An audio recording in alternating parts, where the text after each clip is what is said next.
Хвалиться не хочу, но вот книжку издали здесь. Пойду к камере Я покажу. думаю, что будет интересно.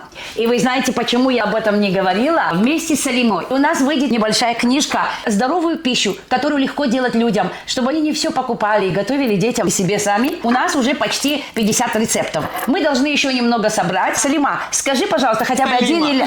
Салима.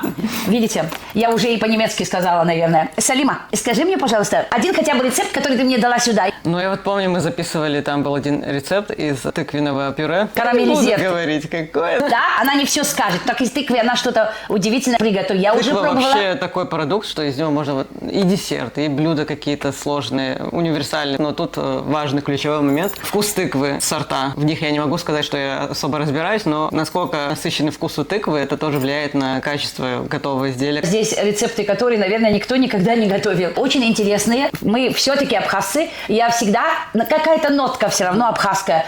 Что бы мы ни готовили. Вот Я единственное, думаю, что добавлю, как мы это все делали.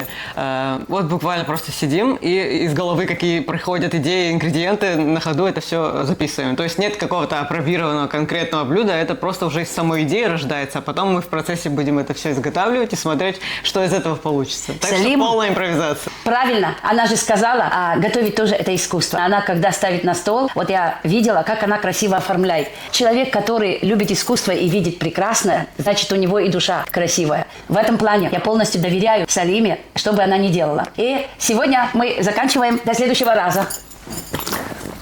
Что, неплохо же? Правда?